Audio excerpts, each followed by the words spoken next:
Welcome to the success wheel.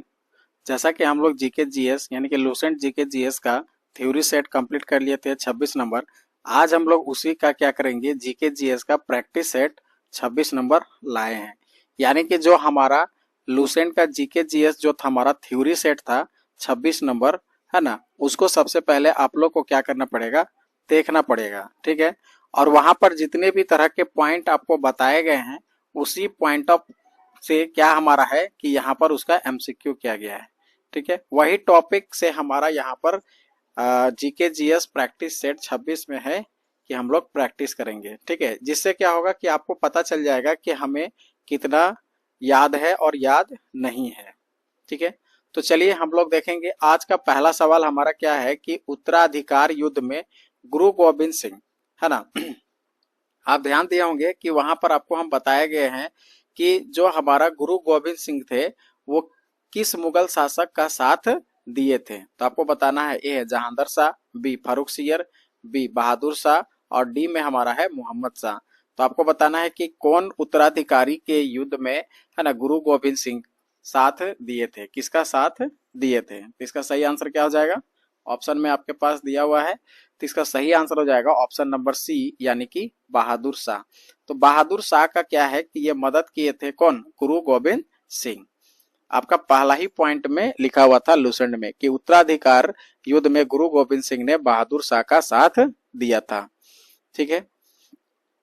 अब आगे देखिए, कहता है कि बुरहान उल मुल्क की उपाधि किसे दी गई थी। ए चिनकिलिच खां, बी मुर्शिद कुली खां, सी शहादत खां और डी सादुतुल्ला खां।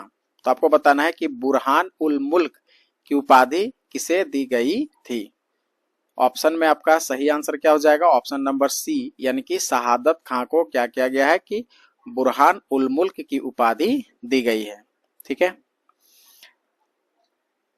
आगे देखिए, 3 नंबर सवाल हमारा क्या कहता है कि अवध राज्य के संस्थापक कौन थे। तो अवध राज्य के संस्थापक कौन है, ऑप्शन में है चिनकिलिच खां, बी है शहादत खां, सी है मुर्शिद कुली खां और डी है अली मोहम्मद खां। तो अवध के संस्थापक कौन हो जाएंगे, शहादत खां। आपका देखेंगे कि वहां पर आपका डिस्कस में लिखा हुआ है मुगलों से स्वतंत्र होने वाले राज्य एवं संस्थापक, एक ब्रैकेट में बनाया हुआ था, वहीं से आपका यह क्वेश्चन है। तो आप देखेंगे वहां पर लिखा हुआ है कि अवध के संस्थापक कौन थे, तो शहादत खां, हैदराबाद के चिनकिलिच खां या फिर निजाम उल मुल्क आसफ जहां, रुहेलखंड का कौन है तो बीर दाऊद एवं अली मोहम्मद खां, बंगाल के कौन हो जाएंगे तो मुर्शिद कुली खां और कर्नाटक के सादुतुल्ला खां और भरतपुर के चूरामन एवं बदन सिंह। अब देखिए आगे है निजाम उल मुल्क की उपाधि किसने धारण की, ए शहादत खां, बी मुर्शिद कुली खां, सी में है चिनकिलिच खां और डी में है सादुतुल्ला खां। इसका सही आंसर क्या हो जाएगा, ऑप्शन नंबर सी, यानी कि चिलकिलिच खां। आगे देखिए 5 नंबर सवाल हमारा कहता है बंगाल को मुगलों से स्वतंत्र कराने वाले शासक कौन थे। ए शहादत खां, बी चिनकिलिच खां, सी मुर्शिद कुली खां और डी सादुतुल्ला खां। तो अभी आपको हम बताएं कि बंगाल के जो मुगलों से स्वतंत्र कराने वाले शासक कौन हो जाएंगे, मुर्शिद कुली खां। भरतपुर राज्य में संस्थापक कौन थे, भरतपुर राज्य के संस्थापक कौन है तो देखिए भरतपुर के कौन हो जाएंगे, चूरामन। तो अब आप यह देखिए चूरामन और बदन सिंह। तो ऑप्शन नंबर सी इसका सही आंसर हो जाएगा। आगे देखिए 7 नंबर प्रश्न हमारा कहता है कि बहादुर शाह का पूर्व नाम क्या था। ए मुअज्जम, बी साहेब बेखबर, सी अली गौहर और डी जहांदर। तो इसका सही आंसर क्या हो जाएगा, ऑप्शन नंबर ए, यानी कि बहादुर शाह का पूर्व नाम हमारा क्या है, मुअज्जम। ये भी एग्जाम में इंपॉर्टेंट है। किस मुगल शासक को साहेब बेखबर के उपनाम से जाना जाता था। ए जहांदर शाह, बी फर्रुखसियर, सी बहादुर शाह और डी मोहम्मद शाह। इसका सही आंसर क्या हो जाएगा, ऑप्शन नंबर सी, यानी कि बहादुर शाह। 9 नंबर प्रश्न हमारा कहता है कि किस शासक के शासन काल में लाल कुमारी नामक वेश्या का दरबार में हस्तक्षेप था। तो ये देखिए कहीं पर आपको हम बताए थे कि उस समय कि लाल कुमारी और कहीं पर लाल कुंवर भी लिखा जाता है। ठीक है। तो लाल कुमारी नामक वेश्या का दरबार में हस्तक्षेप था, तो किसके दरबार में था, बहादुर शाह के, जहांदर शाह के, फर्रुखसियर, मोहम्मद शाह। तो इसका सही आंसर हो जाएगा ऑप्शन नंबर बी, यानी कि जहांदर शाह। 10 नंबर प्रश्न कहता है कि शासक निर्माता के रूप में किन्हें जाना जाता है? ए सैयद बंधु, बी तुरानी सरदार, सी ईरानी सरदार और डी में कहता है निजाम उल मुल्क और बुरहान उल मुल्क। तो आपको बताना है कि शासक निर्माता के रूप में किन्हें जाना जाता है। तो इसका सही आंसर हो जाएगा सैयद बंधु। तो याद रखिएगा कि मुगल इतिहास में जो है सैयद बंधु हुसैन अली खां एवं अब्दुल्ला खां को शासक निर्माता के रूप में जाना जाता है। 11 नंबर प्रश्न हमारा कहता है कि लंपट मूर्ख किस मुगल शासक को कहा जाता है? ए जहांदर शाह, बी फर्रुखसियर, सी मोहम्मद शाह और डी अहमद शाह। तो इसका सही आंसर क्या हो जाएगा? ऑप्शन नंबर ए यानी कि जहांदर शाह। अच्छा, यहाँ पर है जहांदर शाह। किस मुगल शासक को घृणित कायर कहा जाता है? तो इसका सही आंसर हो जाएगा फर्रुखसियर को। क्या कहा जाता है? फर्रुखसियर को घृणित कायर भी कहा जाता है। 13 नंबर सवाल हमारा कहता है कि फर्रुखसियर के दरबार में 1717 ईस्वी में कौन सा शिष्टमंडल पहुंचा था? लॉर्ड क्लाइव का, जॉन सुरमन का, सी लॉर्ड वेलेजली का और डी सर टॉमस रो का। तो इसका सही आंसर हो जाएगा option number B John Surman का। देखिएगा कि 1715 में शिष्टमंडल जॉन सुरमन के नेतृत्व में भारत आया था और यह शिष्टमंडल फर्रुखसियर के दरबार में 1717 में पहुंचा था। तो 1717 में किसके नेतृत्व में पहुंचा था शिष्टमंडल? तो जॉन सुरमन के नेतृत्व में। इसके अलावा देखेंगे कि उस समय जब फर्रुखसियर जानलेवा घाव से पीड़ित था तो इस शिष्टमंडल में हैमिल्टन नामक डॉक्टर थे जिन्होंने फर्रुखसियर का इलाज किया था और इससे खुश होकर इसने अंग्रेजों को भारत में कहीं भी व्यापार करने की अनुमति तथा अंग्रेजी सिक्का को मान्यता प्रदान किए थे। अब यही देखिएगा कि फर्रुखसियर द्वारा जारी किए गए इस घोषणा पत्र को ही हम लोग क्या कहते हैं? ईस्ट इंडिया का मैग्ना कार्टा कहा जाता है। आगे देखिए कहता है फर्रुखसियर ने अंग्रेजों को कौन सा महत्वपूर्ण अधिकार दिया? तो अब आपका यहाँ तो आंसर आपका आ ही गया है कि भूमि कर वसूल अधिकार, भारत में कहीं भी व्यापार करने का अनुमति। तो ऑप्शन क्या हो जाएगा? भारत में कहीं भी व्यापार करने का अनुमति दे दिए थे फर्रुखसियर अंग्रेजों को। किस लिए दिए थे? क्योंकि उस समय वो एक घाव से पीड़ित थे, जानलेवा बीमारी था। तो उनके जो हैमिल्टन जो थे डॉक्टर, वो किसके शिष्टमंडल में आए थे? है ना? तो जॉन सुरमन के शिष्टमंडल में एक डॉक्टर हैमिल्टन था जो उसका इलाज कराया। तो उसी का खुशी में क्या कर दिए कि कहीं भी अंग्रेजों को ये अनुमति दे दिया गया कि आप कहीं पर भी व्यापार कर सकते हैं और आपका जो सिक्का है, मुद्रा है, आपका यहाँ चल सकता है। ठीक है, और यही अनुमति देने वाले है ना स्वीकृति पत्र को ही हम लोग ईस्ट इंडिया कंपनी का, ईस्ट इंडिया का मैग्ना कार्टा कहा जाता है। इसको याद रखिएगा। अब देखिए वही सवाल हमारा क्या कहता है कि फर्रुखसियर द्वारा जारी किए गए घोषणा पत्र को क्या कहा जाता है? तो क्या कहा जाता है? तो ईस्ट इंडिया कंपनी का मैग्ना कार्टा कहा जाता है। इसका सही आंसर हो जाएगा ऑप्शन नंबर बी यानी ईस्ट इंडिया कंपनी का मैग्ना कार्टा। देखिए 16 नंबर प्रश्न हमारा कहता है किस मुगल शासक को रंगीला कहा जाता है? यानी ए जहांदर शाह, बी फर्रुखसियर, सी मोहम्मद शाह और डी बहादुर शाह। तो इसका सही आंसर हो जाएगा ऑप्शन नंबर सी यानी कि मोहम्मद शाह। हैदराबाद राज्य की स्थापना किसने की? ईरानियों ने, तुरानियों ने, सैयद बंधुओं ने, रुहेल ने। तो देखिएगा कि हैदराबाद की स्थापना कौन किए थे? है ना? तो ध्यान रखिएगा, इसका सही आंसर हो जाएगा ऑप्शन नंबर बी यानी कि तुरानियों ने। तो ईरानियों किसका स्थापना किए थे? तो अवध का स्थापना किए थे। अब यहाँ 1739 होना चाहिए। तो 1739 में दिल्ली पर आक्रमण करने वाला ईरान का शासक कौन था? ए अहमद शाह अब्दाली, बी नादिर शाह, सी शाह आलम, डी चिनकिलिस खां। तो इसका सही आंसर क्या हो जाएगा? ऑप्शन नंबर बी यानी कि नादिर शाह। 19 नंबर प्रश्न को देखेंगे, कहता है कि नादिर शाह को किस देश का नेपोलियन कहा जाता है? ए अफगानिस्तान का, बी ईरान यानी कि फारस का, सी में कहता है तुर्की और डी है इराक। तो नादिर शाह को किस देश का नेपोलियन कहा जाता है? तो ईरान यानी कि फारस, ईरान का नेपोलियन कहा जाता है। अब देखिए तख्ते ताउस मयूर सिंहासन पर बैठने वाला अंतिम मुगल शासक कौन था? ए औरंगजेब, बी बहादुर शाह, सी मोहम्मद शाह और डी में है शाह आलम द्वितीय। तो तख्ते ताउस पर बैठने वाला यानी मयूर सिंहासन पर बैठने वाला अंतिम शासक कौन रहेगा? तो याद रखिएगा, इसका सही आंसर क्या हो जाएगा? ऑप्शन नंबर सी यानी कि मोहम्मद शाह। अंग्रेजों ने दिल्ली पर कब्जा किसके शासनकाल में किया गया? ए मोहम्मद शाह, बी अहमद शाह, सी शाह आलम द्वितीय और डी अकबर द्वितीय। तो इसका सही आंसर हो जाएगा ऑप्शन नंबर सी यानी कि शाह आलम द्वितीय। पानीपत का तृतीय युद्ध कब हुआ? तो देखिएगा यहाँ लिखा हुआ है 1761 में। पानीपत का तृतीय युद्ध 1761 किनके बीच हुआ ये आपको पूछा जा रहा है। तो मुगलों और मराठों के बीच में, मराठों और अहमद शाह अब्दाली के बीच में, सी में कहता है अंग्रेजों और फ्रांसीसियों के बीच में, और डी में कहता है निजाम और मराठों के बीच में। तो याद रखिएगा पानीपत का तृतीय युद्ध जो था वो मराठा और अहमद शाह अब्दाली के सैनिकों के बीच में हुआ था। अब आप देखिए यहाँ से सवाल पूछ सकता है कि पानीपत का प्रथम युद्ध कब हुआ? तो पानीपत का फर्स्ट युद्ध यानी कि फर्स्ट युद्ध जो है वो कब किया गया? 1526 में। किसके किसके बीच में? बाबर और इब्राहिम लोदी के बीच में। बाबर और इब्राहिम लोदी के बीच में, ठीक है। इसके अलावा 1500 है ना 1556 में हुआ। वो जो हमारा युद्ध था 1556 में अकबर और हेमू के बीच में हुआ था। और तीसरा युद्ध था तो जो 1761 में हुआ था मराठों और अहमद शाह अब्दाली के बीच में हुआ था, ठीक है।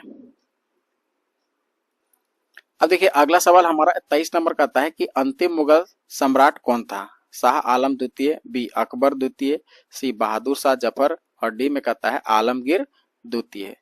तो इसका सही आंसर हो जाएगा ऑप्शन नंबर सी यानी कि बहादुर शाह जफर। 24 नंबर प्रश्न कहता है कि 1857 की क्रांति के बाद बहादुर शाह जफर को कहां निर्वासित किया गया है?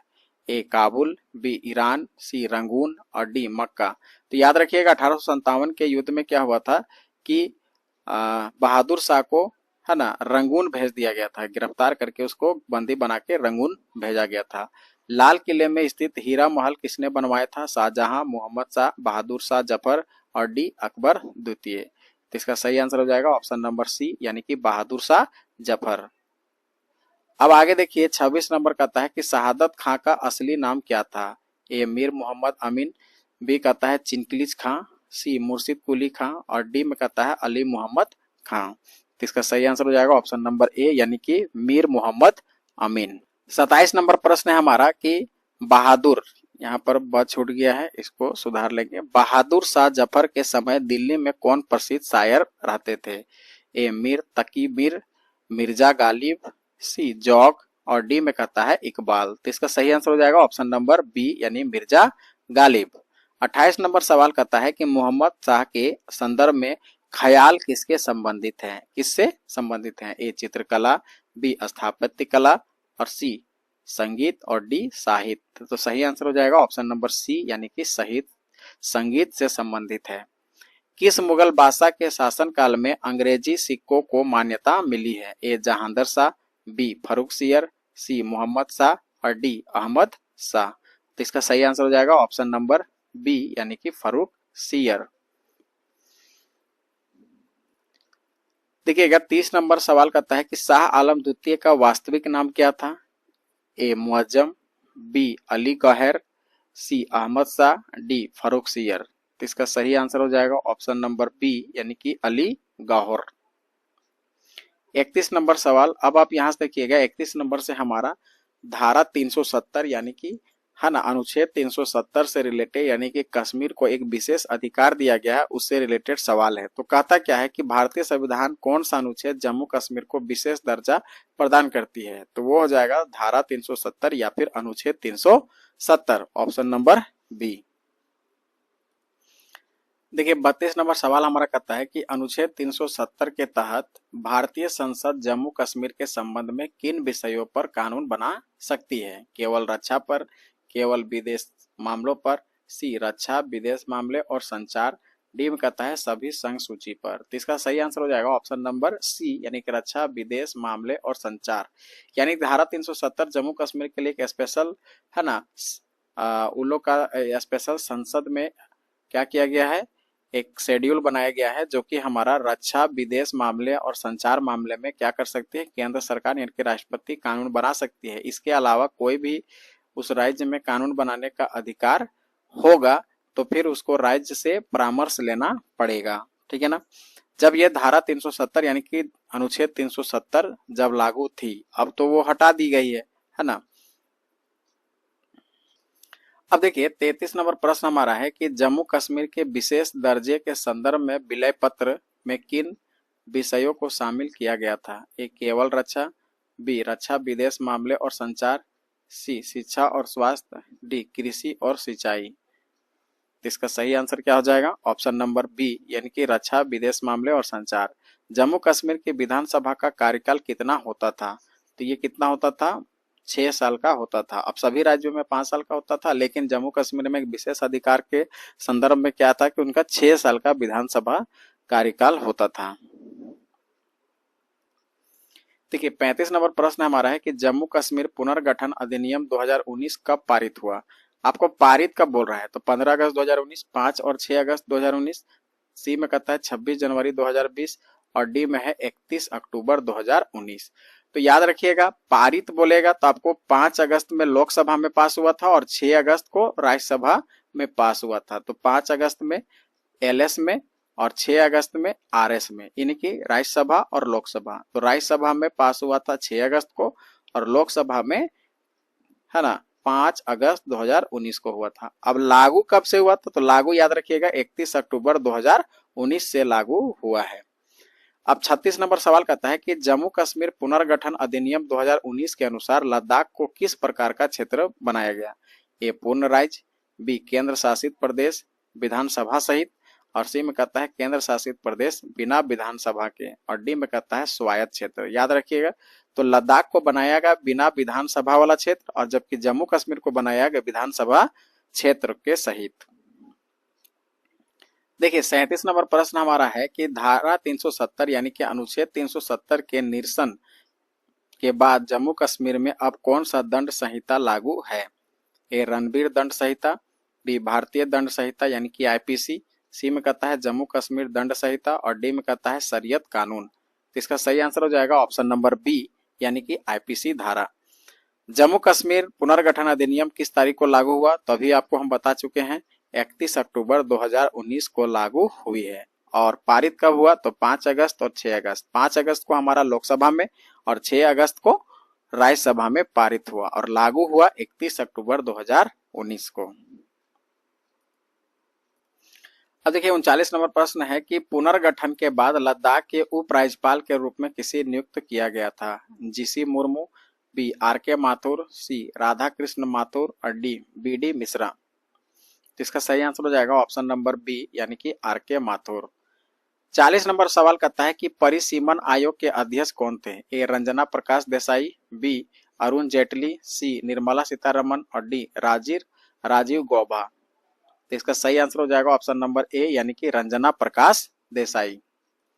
41 नंबर प्रश्न हमारा कहता है कि परिसीमन आयोग की सिफारिश के अनुसार कश्मीरी पंडितों के लिए कितने सीटें आरक्षित करने का सुझाव दिया गया है? ए 1, बी 2, सी 3 और डी 5। तो देखिएगा कि कश्मीर पंडितों के लिए क्या है कि 2 सीट को रिजर्व करने का बात कहा गया था। 42 नंबर में है कि 370 की समाप्ति के बाद यानी कि अनुच्छेद 370 के समाप्ति के बाद जम्मू कश्मीर में अब कौन सा शासन लागू किया जा सकता है? राज्यपाल शासन, बी राष्ट्रपति शासन, सी में कहता है केंद्र शासित प्रदेश शासन और डी में कहता है स्वायत्त शासन। तो याद रखिएगा राष्ट्रपति शासन है ना, जिसके अंतर्गत 356 अनुच्छेद में मेंशन किया गया है, वो क्या कर सकते हैं कि अब वहां पर लगाया जा सकता है जम्मू कश्मीर में। उससे पहले है ना वो उपराज्यपाल शासन लगता था, ना कि राष्ट्रपति शासन। तो अब राष्ट्रपति शासन आराम से लगाया जा सकता है जम्मू कश्मीर में। देखिए 43 नंबर प्रश्न कहता है कि जम्मू कश्मीर पुनर्गठन अधिनियम 2019 के पारित होने के समय भारत के गृह मंत्री कौन थे? ए नरेंद्र मोदी, बी राजनाथ सिंह, सी अमित शाह और डी अरुण जेटली। तो जम्मू कश्मीर पुनर्गठन अधिनियम के तहत उस समय जब पारित हो रहा था तो उस समय का गृह मंत्री जो थे वो अमित शाह थे। परिसीमन आयोग ने जम्मू कश्मीर की विधानसभा सीटों की कुल संख्या कितनी निर्धारित की है? ए 83, बी 87, सी 90 और डी 114। तो इसका सही आंसर हो जाएगा ऑप्शन नंबर सी यानी कि 90 सीट। देखिए 45 नंबर प्रश्न कहता है कि पुनर्गठन के बाद भारत में अब कितने राज्य और कितने केंद्र शासित प्रदेश हैं? ए 28 राज्य और 8 केंद्र शासित प्रदेश, बी कहता है 28 राज्य और 9 केंद्र शासित प्रदेश, सी में है 29 राज्य और 7 केंद्र शासित प्रदेश, और डी में है 28 राज्य और 7 केंद्र शासित प्रदेश। तो जब हमारा जम्मू कश्मीर पुनर्गठन अधिनियम पास हुआ 2019 में, उसके बाद से वर्तमान में जो है 28 राज्य और 8 केंद्र शासित प्रदेश हैं। 46 नंबर प्रश्न को देखिएगा, कहता है कि अब यहां से देखिए करंट अफेयर का सवाल अब यहां से 46 नंबर से आ रही है। तो डिजिटल डॉक्टर क्लिनिक योजना का उद्देश्य क्या है? सबसे पहले तो ये आपको बताना है कि डिजिटल डॉक्टर क्लिनिक योजना कहां इस समय चल रही है। देखिए, तो आपको बताना है कि डिजिटल डॉक्टर क्लिनिक योजना कहाँ चल रही है। इसको आप कमेंट बॉक्स पर बता सकते हैं कि कौन सा राज्य में वर्तमान अभी चल रही है। 46 में आपको बताना है कि कौन सा राज्य में चल रहा है। अब इसमें जो भी राज्य में चल रहा है तो उसका योजना का आधार क्या था, मतलब उद्देश्य क्या था? किसानों को डिजिटल उपकरण प्रदान करना, बी में राज्य में स्वास्थ्य सुविधा की सार्वभौमिक पहुंच सुनिश्चित करना, और सी में कहता है महिलाओं को आर्थिक सहायता प्रदान करना, और डी में कहता है युवाओं को रोजगार देना। देखिएगा 46 नंबर हमारा कहता था कि डिजिटल डॉक्टर क्लिनिक योजना का उद्देश्य क्या है। तो ए में कहता है किसानों को डिजिटल उपकरण प्रदान करना, बी में है राज्य में स्वास्थ्य सुविधाओं की सार्वभौमिक पहुंच सुनिश्चित करना, सी में कहता है महिलाओं को आर्थिक सहायता प्रदान करना, और डी में कहता है युवाओं को रोजगार प्रशिक्षण देना। तो डिजिटल डॉक्टर क्लिनिक का मेन उद्देश्य क्या था कि राज्य में स्वास्थ्य सुविधाओं को सार्वभौमिक पहुंच पहुंचाना, यानी ऑप्शन नंबर बी इसका सही आंसर होगा। अब देखिए 47 नंबर प्रश्न कहता है कि लाडली बहना योजना के तहत गरीब बहनों को कितनी आर्थिक सहायता प्रदान की जाती है? ए 5000, अच्छा 500 प्रति माह, बी में है 1000 प्रति माह, सी है 1500 प्रति माह, और डी है 2000 प्रति माह। तो इसका सही आंसर क्या हो जाएगा? ऑप्शन नंबर बी यानी कि 1000 प्रति माह। अब देखिए लाडली बहना योजना ये कहाँ अभी वर्तमान में चल रही है? तो देखिएगा लाडली बहना योजना जो है वो एमपी में चल रही है। अब देखिए 48 नंबर सवाल कहता है कि मॉब लिंचिंग पीड़ित प्रतिकर योजना के तहत पीड़ित परिवार को कितना मुआवजा दिया जाता है? तो मॉब लिंचिंग के तहत आप देखेंगे तो कहता है कि 5 लाख, बी में 10 लाख, सी में 15 लाख, और डी कहता है 20 लाख। तो इसका सही आंसर क्या हो जाएगा? ऑप्शन नंबर बी यानी कि 10 लाख। 49 नंबर प्रश्न कहता है कि ई स्कूटी योजना के तहत स्कूटी किसे दी जाती है? ए सभी छात्राओं को, बी स्कूल में सर्वाधिक अंक लाने वाले यानी कि प्राप्त अंक लाने वाले को, एक छात्र को, या केवल छात्रों को, शिक्षकों को। तो ई स्कूटी के योजना के तहत क्या है कि स्कूल में यदि आप सर्वाधिक अंक लाते हैं तो आपको एक छात्र को क्या किया जाएगा? स्कूटी प्रदान किया जाएगा। तो ये कहाँ का योजना है? तो ये भी हमारा कहाँ का है? एमपी में अभी वर्तमान में चल रही है।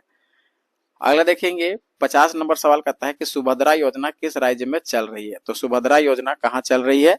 तो उड़ीसा में चल रही है। ऑप्शन नंबर इसका सी सही आंसर होगा। अब देखिए सुभद्रा योजना के तहत क्या है? इसका उद्देश्य 21 से 60 वर्ष की आयु को विवाहित महिलाओं को सशक्त बनाना। 51 नंबर सवाल कहता है कि क्लेगनार महिला पात्रता योजना के तहत महिला लाभार्थी को प्रति माह कितना भुगतान किया जाएगा? ए 500, बी 1000, सी 1500, डी 2000। तो इसका सही आंसर हो जाएगा ऑप्शन नंबर बी यानी कि 1000। मुख्यमंत्री मांझी लड़की बहन योजना निम्नलिखित राज्य में संचालित है। तो किस राज्य में संचालित है? ए झारखंड, बी उत्तर प्रदेश, सी महाराष्ट्र, डी बिहार। तो इसका सही आंसर हो जाएगा ऑप्शन नंबर सी यानी कि महाराष्ट्र। 53 नंबर सवाल है लेक लड़की योजना का उद्देश्य क्या है? ए बालिकाओं वाले परिवार को वित्तीय सहायता प्रदान करना, बी महिलाओं को रोजगार देना, सी युवाओं को प्रशिक्षण देना, डी किसानों को सब्सिडी देना। इसका सही आंसर क्या हो जाएगा? ऑप्शन नंबर ए यानी कि बालिकाओं को परिवार में वित्तीय सहायता प्रदान करना। 54 नंबर सवाल कहता है कि हर घर गृहिणी योजना के तहत घरेलू गैस सिलेंडर किस सब्सिडी दर पर उपलब्ध कराए जाएंगे? ए 300, बी 500, सी 700, डी 900। तो इसका सही आंसर हो जाएगा ऑप्शन नंबर बी यानी कि 500। अब कहता है एक ब्लॉक एक उत्पाद योजना कहाँ चल रही है? ए हरियाणा, बी बिहार, सी केरल, डी तमिलनाडु। तो इसका सही आंसर क्या हो जाएगा? एक ब्लॉक एक उत्पाद निम्नलिखित में कहां पर चल रही है? तो इसका सही आंसर हो जाएगा ऑप्शन नंबर ए यानी कि हरियाणा। यहाँ हरियाणा होगा। जगन्ना अम्मा बोडी है ना योजना निम्नलिखित में से किस राज्य में चल रही है? तो जगन्ना अम्मा बोडी योजना आंध्र प्रदेश में चल रही है। YSR मत्स्य कारा भरोसा योजना के तहत प्रत्येक मछुआरा परिवार को कितने राशि दी जाती है? तो इसका सही आंसर क्या हो जाएगा? ऑप्शन नंबर बी यानी कि 10,000। 58 में कहता है कि हिम प्रहरी योजना किनके लिए है? ए पूर्व सैनिकों और युवाओं के लिए, केवल युवाओं के लिए, केवल पूर्व सैनिकों के लिए, डी महिलाओं के लिए। तो इसका सही आंसर हो जाएगा ऑप्शन नंबर ए यानी कि पूर्व सैनिक और युवाओं के लिए है। 59 नंबर में है मिशन दक्ष कब लॉन्च किया गया था? 1 दिसंबर 2023, बी 1 जनवरी 2024, सी 1 नवंबर 2023, डी 1 अक्टूबर 2023। तो इसका सही आंसर हो जाएगा ऑप्शन नंबर ए यानी कि 1 दिसंबर 2023। 60 नंबर सवाल देखेंगे। कहता है कि अभय हस्तम योजना कहाँ चल रही है? ए उत्तर प्रदेश, बी झारखंड, सी बिहार और डी तेलंगाना। तो इसका सही आंसर हो जाएगा ऑप्शन नंबर डी यानी कि तेलंगाना। तो इस तरह से हम लोग 60 क्वेश्चन है ना कंप्लीट किए। अब हम लोग आगे क्या करेंगे? फिर इसका आगे प्रैक्टिस करते रहेंगे।